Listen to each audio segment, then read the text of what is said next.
Hello दोस्तों, स्वागत है आपका एक नए क्लास में। ऐसे बहुत सारे पेपर एनालिसिस हम आपके लिए लेके आने वाले हैं। एक पेपर एनालिसिस हमने बनाया था तो डिस्क्रिप्शन में हम प्लेलिस्ट डाल देंगे जिसमें हम सब कुछ आपको 1 to 1 पढ़ा रहे हैं मेरे भाई। लेकिन एक बात याद रखना, वो चाहे बीएससी हो या कोई भी पेपर हो, आप 12th में हो, 11th में हो, 10th में हो, अच्छे नंबर लाने का एक बेहतरीन तरीका पता क्या है? पुराने पेपरों को सॉल्व करो। इससे नंबर 1 अपनी औकात पता चलती है और नंबर 2 प्रैक्टिस बढ़ती है, अंदाजा लगता है कि कौन कौन सी चीजें आने वाली हैं।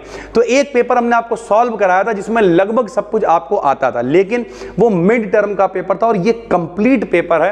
तो इसमें बहुत सारी ऐसी चीजें होंगी जो अभी आपको नहीं आती होंगी, क्योंकि जो लाइव क्लासेस हम आपके लिए लेके आए हुए हैं, जो लगभग 28 से 29 लाइव क्लासेस हुए हैं, उसमें हमने आपको लगभग अभी क्या क्या करा दिया मेरे भाई, लगभग 5 यूनिटें हमने करा दी हैं। तो आप मान के चलो इसमें से बहुत कुछ मिल जाएगा, लेकिन जो नहीं मिलेगा वो अगले में हम लोग कवर करेंगे इसके बाद से। तो आप भी क्या करो, इस पेपर की पीडीएफ को सेव कर लेना और सब हाईलाइट करो। अगर थोड़ा पैसा है तो इसका प्रिंट आउट निकलवा लो मेरी तरह और हाईलाइट करो बैठ के। जो पिछला पेपर डाला है उसे हाईलाइट करो और सब देखो बैठ के। एक सेल्फ सेटिस्फेक्शन मिलेगा कि एक पेपर हल हो गया, दूसरा भी हल हो गया। 3-4 दिन के बाद एक और पेपर लेके आ जाएंगे, उसे भी हल कर लो और फिर पेपर देने जाना। देखना सब कुछ करके आओगे 75 में 75 का मेरे भाई, ठीक है। तो चलो सबसे पहले इस पेपर को शुरू करते हैं। इसमें से क्या क्या हम करा चुके हैं वो भी बताएंगे, डिस्क्रिप्शन में प्लेलिस्ट डाल देंगे। और अगर आप 4-5-6 दिन के बाद देख रहे हो तो बचे हुए इसके टॉपिक्स भी आपको मिल जाएंगे, क्योंकि हम जो अगली वीडियोस लेके आएंगे वो पहले इसमें जो टॉपिक्स छूट गए हैं उन्हें कराएंगे और फिर बचा हुआ जो भी कंटेंट है उसे खत्म कर देंगे मेरे भाई, ठीक है। तो देखो सबसे पहले पेपर डबल पे लगा हुआ है, किसी बच्चे ने हमें भेजा होगा, तो हम लोग कहीं से भी, हम लोगों को क्वेश्चन देखने से मतलब है। जैसे सबसे पहले क्वेश्चन आया, discuss polarisability with suitable examples. तो हमने polarisation power, polarisability, Fajans rule ये सब कराया हुआ है। आप प्लेलिस्ट में देखना, डिटेल में आपको मिल जाएगा, तो कोई दिक्कत की बात नहीं है। यानी ये हम लोग बहुत आराम से कर सकते हैं। पहला क्वेश्चन हम लोग कर लेंगे। पोलराइजेबिलिटी क्या होती, नहीं दिख रहा है अगर तो हम मुंह से बोल रहे हैं भाई, सुनो, polarisability, polarisation power, Fajans rule ये सब हमने कराया हुआ है, कोई भी दिक्कत नहीं है। उसके बाद डिस्कस sp3 हाइब्रिडाइजेशन। तो संकरण हमने आपसे वैसे ही कह रखा है कि लॉन्ग में आ जाता है संकरण, लेकिन अगर लॉन्ग में ना आए तो ऐसे अकेले पूछ सकता, हो सकता है इसमें लॉन्ग में भी आया हो, पेपर अभी आगे देखा थोड़ी है, लेकिन sp3 संकरण यहां पे आया हुआ है। इसका मतलब sp, sp2, sp3 ऐसे अलग से पूछ सकता है। sp3 संकरण क्या होता था, एक s मिलता है, 3 p मिलते हैं, sp3 संकरण वो कहलाता है। आकृति कैसी होती है, टेट्राहेड्रल होती है। बॉन्ड एंगल कितना होता है, 109 डिग्री 28 मिनट होता है। सीधी सी बात है मेरे भाई। तो ये सारी चीजें आप लिख लेंगे यहाँ पे, sp3 हाइब्रिडाइजेशन आप बता देंगे, ठीक है, आपको कराया हुआ है हमने। उसके बाद हमने आपसे कहा था आयोनाइजेशन पोटेंशियल जरूर आएगा। ये देखिए, explain what is ionization potential, ये भी पढ़ाया हुआ है और बहुत आसान होता है कि जब कभी भी हम लोग इलेक्ट्रॉन को एक्सेप्ट करते हैं तो उसे इलेक्ट्रॉन एफिनिटी कहते हैं, और जब कभी भी इलेक्ट्रॉन निकल जाता है उसे हम लोग आयोनाइजेशन पोटेंशियल कहते हैं मेरे भाई, ठीक है। तो आयोनाइजेशन पोटेंशियल भी आपको कराया हुआ है और ये आपको पेपर में मिल जाएगा सर, ठीक है। यहां इस लेवल पे आप एक बात ये याद रखो, शुरुआत में आपका पैटर्न क्या होता है, 5 क्वेश्चन आते हैं, 5 करने पड़ते हैं, ठीक है। उसके बाद 3 क्वेश्चन आते हैं जिनमें से कोई 2 करने पड़ते हैं, और लॉन्ग में 6 आते हैं जिनमें से कोई 3 करने पड़ते हैं। तो स्टार्टिंग के जो 5 क्वेश्चन है वो तो देखो ये आए हुए हैं, सब आराम से कर लोगे। फिर 3 में से 2 और 6 में से 3 करने होते हैं। तो वो कौन से हैं वो भी अभी देखते हैं। फिलहाल तो 3 क्वेश्चन आपको बताएं, तीनों हम करा चुके हैं मेरा भाई, ठीक है।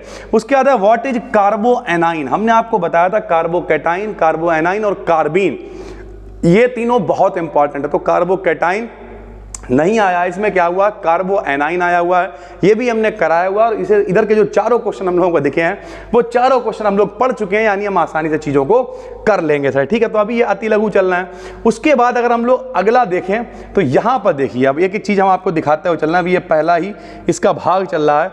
यहां पर लिखा हुआ है कि जो कॉम्बिनेशन है उसे समझाइए। कॉम्बिनेशन आया हुआ है। अब ये कॉम्बिनेशन क्या होता है हम आपको बताते हैं। कॉम्बिनेशन और परम्यूटेशन ये आपका क्या है मेरे भाई, ये आपको पढ़ने को मिलेगा जब हम लोग पढ़ेंगे मैथमेटिकल केमिस्ट्री वाली यूनिट। तो कॉम्बिनेशन क्या है, परम्यूटेशन क्या है, किस तरीके से चीजें होती हैं, तो ये आपको वहां पे पढ़ने को मिल जाएगा कॉम्बिनेशन। इसकी पीडीएफ हम शेयर कर देंगे टेलीग्राम पर भी, BDGADIN BSc सर्च कर सकते हो, या अगर एप्लीकेशन पे देख रहे हो तो यही पीडीएफ नोट्स में आपको ये मिल जाएगी।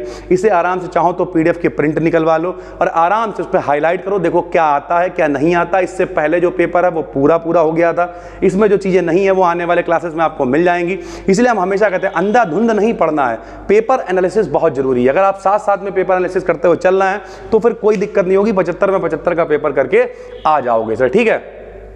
उसके बाद देखो explain the structure of SF6 based on VSEPR theory. तो वेस्पर थ्योरी हम आपको करा चुके हैं और स्ट्रक्चर भी सारे बता चुके हैं। SF6 का स्ट्रक्चर हमने क्या है अलग से भी बनाया हुआ था, आप देख सकते हो, हाइब्रिडाइजेशन, वेस्पर थ्योरी, ये सब कराया हुआ है। तो वेस्पर थ्योरी भी बहुत इंपॉर्टेंट है जो आपको पता होनी चाहिए, और वेस्पर थ्योरी हम करा चुके हैं मेरे भाई, ठीक है। उसके बाद क्या है, ये वो त्रिविम समावयवी, त्रिविम समावयवता ये आपको कराई जा चुकी है। आइसोमेरिज्म मेरे भाई, तो पिछले जो 2 क्लास हम आपके लिए लेके आए वो कौन से, आइसोमेरिज्म वाले ही हैं, तो कोई दिक्कत की बात नहीं है, ये भी आपने पढ़ा हुआ है। उसके बाद discuss van der Waals forces, आप प्लेलिस्ट देखो, टॉपिक का नाम तक बदला नहीं होगा, ऐसे ही पूरी वीडियो होगी। आयोनाइजेशन पोटेंशियल, फजान्स रूल, पोलराइजेबिलिटी, ठीक है, या फिर वॉन डर वाल्स फोर्सेस, बिल्कुल एज इट इज ऐसे ही होगा मेरे भाई, ठीक है।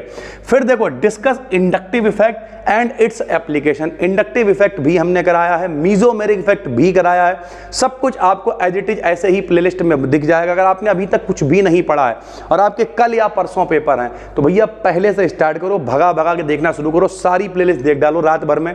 उसके बाद PDF टेलीग्राम पे भी पड़ी हुई है, और अगर आप कोर्स में देख रहे हो तो यहाँ पे सारी पड़ी हुई, उन्हें देखना शुरू करो। कहानी की तरह हमने सब कुछ पढ़ाया हुआ है, समझाया हुआ, आप बहुत आराम से जाओगे और जाके करके आ जाओगे मेरे भाई, ठीक है।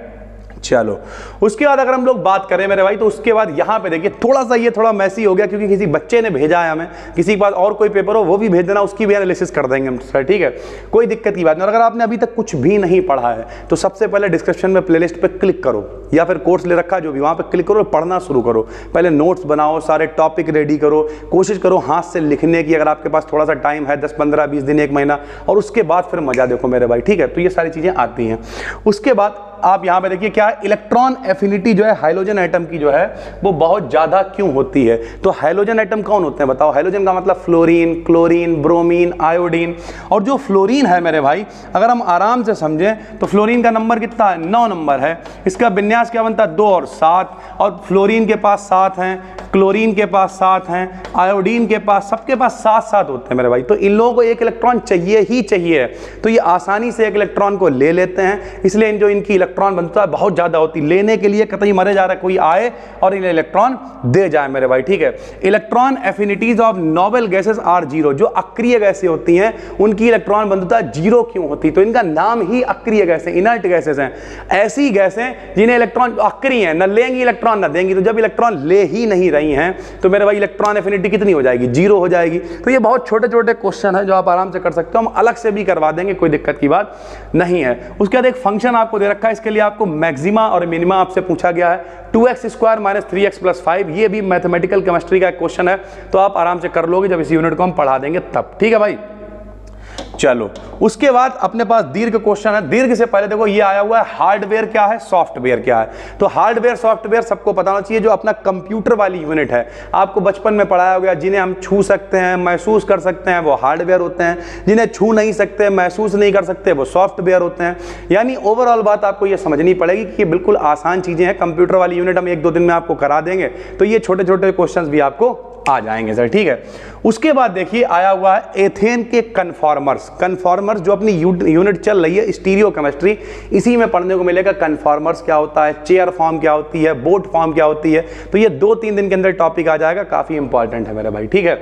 उसके बाद अगर हम लोग बात करें तो ये देखो आ गई है एमओटी। हमने आपसे क्या कहा था, VSEPR theory, hybridisation, molecular orbital theory, इन तीनों में से कभी कभी तीनों लॉन्ग में आ जाते हैं, और किस्मत खराब हो तो एक तो आता ही है, और थोड़ी ठीक हो तो 2 आते हैं। तो देखो एमओटी आ गई है। एमओटी क्या है, मॉलिक्यूलर ऑर्बिटल थ्योरी क्या होती है, तो ये लॉन्ग में 15 नंबर में यहाँ पे आई हुई है, यानी मॉलिक्यूलर ऑर्बिटल थ्योरी आपको जरूर पढ़ना है। उसके अलावा अगर हम लोग बात करें तो वेस्पर थ्योरी जरूर पढ़ना है। उसके अलावा हम लोग बात करें तो हाइब्रिडाइजेशन जरूर पढ़ना है, हाइड्रोजन बॉन्डिंग जरूर पढ़ना है, ये आयनाइजेशन पोटेंशियल जरूर पढ़ना है, ठीक है। ये वो टॉपिक्स हैं जो पढ़ने ही पढ़ने, अगर इतने नहीं 10, 12, 15 टॉपिक भी आप पढ़ लेते हो तो हो सकता है पेपर पूरा कराओ। ये अपने MJPRU का पेपर 2023 का है, ठीक है। तो ऐसा 2000 या तो MJPRU का होगा या जिस भी यूनिवर्सिटी का है, लेकिन ओवरऑल इतना कठिन है नहीं। अगर आप लाइन से पढ़ रहे हो तो कई चीजें आप कर लोगे जो हम करा चुके हैं, और जो चीजें रह गई हैं वो अभी कुछ यूनिट्स भी तो रह गई हैं, अपनी मैथमेटिकल केमिस्ट्री रह गई है, कंप्यूटर वाली यूनिट रह गई है, और यह जो यूनिट चल रही है स्टीरियो केमिस्ट्री, ये थोड़ी सी रह गई है, इसलिए ये कुछ टॉपिक्स दिक्कत कर रहे हैं, बाकी सब कुछ आसान है भाई। उसके बाद इलेक्ट्रोमेरिक इफेक्ट क्या होता है, शील्डिंग इफेक्ट क्या होता है और बॉन्ड लेंथ क्या होती है। तो शील्डिंग इफेक्ट हम आपको बता ही चुके हैं कि प्रोटेक्ट कर लेता है, शील्डिंग इफेक्ट बढ़ता है घटता है, सब कराया हुआ है, आराम से पढ़ लेना, कोई दिक्कत नहीं है। और उसके बाद ये कुछ दे रखे हैं मेरे भाई, कह रहा है इनमें स्थायित्व का बढ़ता क्रम लिखो घटता क्रम लिखो, कौन ज्यादा स्थायी है कौन कम स्थायी है। तो ये हम आपको बता चुके हैं कि मेरे भाई जिसमें जो है मान लिया अगर जैसे यहाँ पे देखो सी चल रहा है, सी में 3 CH3 जुड़े हुए हैं तो 3 इंडक्टिव इफेक्ट होंगे। ये हमने आपको थोड़ा सा पढ़ाया हुआ है, लेकिन इसे भी हम लोग डिटेल में साफ सुथरी तरीके से हम पेन पे लिख लेंगे, क्योंकि यहां अगर हम ड्रामा करेंगे आधी चीजें आपको दिख नहीं रही होंगी, ठीक है। लेकिन इस तरीके का भी क्वेश्चन कभी कभी पूछ लेता है कि मान लिया कार्बोकेटाइन डायरेक्ट नहीं पूछा, उसने क्या 4 कार्बोकेटाइन लिख के दे दिया, आप बोला इनमें सबसे स्थायी कौन है बताओ, सबसे कम स्थायी कौन है बताओ, इस तरीके की चीजें भी हो सकती हैं, ठीक है भाई। तो उम्मीद करते हैं आपको ये पेपर पूरा समझ में आ गया होगा, इतना ही है, ठीक है। इसका मतलब ये अपनी यूनिवर्सिटी का नहीं है क्योंकि इसमें 3 लॉन्ग नहीं दिखाई दे रहे, लेकिन अगर आप एक मोटा मोटा अंदाजा लगाओगे तो वही सारी चीजें MOT देखो इसमें आ गई, ठीक है। उसके अलावा देखो आयोनाइजेशन पोटेंशियल आ गया, sp3 संकरण आ गया, पोलराइजेशन पावर आ गई, कार्बोकेटाइन आ गया, ठीक है, वेस्पर थ्योरी आ गई, वॉन डेर वाल फोर्सेस आ गए, इंडक्टिव इफेक्ट आ गया। तो यानी एक मोटा मोटा अंदाजा लगाएं तो चीजें हैं, कोई दिक्कत की बात नहीं है और आप आराम से पेपर में कर सकते हो। यहां पर लॉन्ग देखेंगे तो एक अंदाजा लग जाएगा कि ये कौन सी यूनिवर्सिटी का पेपर है। यहां पे देखो 2 ही क्वेश्चन करने, 2 ही लॉन्ग करने हैं, तो ये MJP RU यूनिवर्सिटी का पेपर नहीं है। जो लोग MJP RU से रिलेटेड है वो पेपर मिला लेना, इतना भी नहीं होगा, इससे भी आसान पेपर होगा, हम गारंटी ले रहे हैं। उसमें वेस्पर थ्योरी जरूर होगी, हाइब्रिडाइजेशन जरूर होगा, MOT जरूर होगी मेरे भाई, इनमें से होंगे ही होंगे। ये किसी और यूनिवर्सिटी का है जहां पे 3 नहीं 2 ही लॉन्ग करने होते हैं। अपनी यूनिवर्सिटी में टोटल 6 लॉन्ग आते हैं। अपनी क्या, मेरी तो सभी अपनी है, लेकिन जो लोग MJP RU यानी इधर जहां पे हम पढ़ाते हैं MJP RU लगती है, तो यहां पर मेरे भाई 6 आते हैं, 6 में से 3 ही लॉन्ग करने होते हैं। तो चॉइस बहुत ज्यादा होती है, इसमें कम चॉइस है, 3 दे रखे हैं, 3 में 2 ही करने हैं, तो इतनी टेंशन नहीं लेनी है। ये पेपर भी इंपॉर्टेंट है, इसे सॉल्व करो, PDF वगैरह निकलवाओ, और हम अगर आपके पास कोई पेपर है तो उसकी PDF हमें भेज दो इस नंबर पे मेरे भाई। ये नंबर है, देखिए ये व्हाट्सएप नंबर है 8604507939, ये व्हाट्सएप नंबर है, इस पर भेज दो। उस पेपर में जो भी टॉपिक नहीं मिल रहा होंगे वो भी हम सब सॉल्व करा देंगे, ठीक है। और हर 3-4 दिनों के अंदर कोई और पेपर एनालिसिस लेके आएंगे, जैसे जैसे बच्चे भेजते रहेंगे वो भी लेके आते रहेंगे। और बिल्कुल भी टेंशन नहीं लेनी, जिस भी यूनिवर्सिटी से अगर आपका सिलेबस मिल रहा है तो वही इंपॉर्टेंट रहते हैं, वही वेस्पर थ्योरी, वही हाइब्रिडाइजेशन, वही हाइड्रोजन बॉन्डिंग, वही MOT, वही सारी चीजें होती हैं, ठीक है भाई। तो उम्मीद करते हैं पूरी बात आपको समझ में आ गई होगी। तो अगला अपना टारगेट क्या है, जो भी टॉपिक्स हम लोगों को अब नहीं मिल रहे हैं वो करने हैं, उसके जैसे कन्फॉर्मर्स कराएंगे ही कराएंगे। मिल क्या नहीं रहे भाई, अभी कोर्स भी तो नहीं हुआ है, जो अभी लगभग 2.5 यूनिट बची हुई है, इसलिए से कुछ टॉपिक नहीं मिल रहा है। तो जब वो 2.5 यूनिट हो जाएंगे तो ये भी मिलने लगेंगे, तो इतना टेंशन लेने की जरूरत नहीं है। इस PDF को हम टेलीग्राम पे डाल देंगे, प्लस अगर आप एप्लीकेशन पे कोर्स में देख रहे हो तो यहाँ पर PDF नोट्स पड़े हुए हैं, उसके अंदर डाल देंगे, टेंशन लेने की जरूरत नहीं है। हम मिलते हैं आपसे कल फिर एक और वीडियो में, तब तक के लिए धन्यवाद, थैंक यू।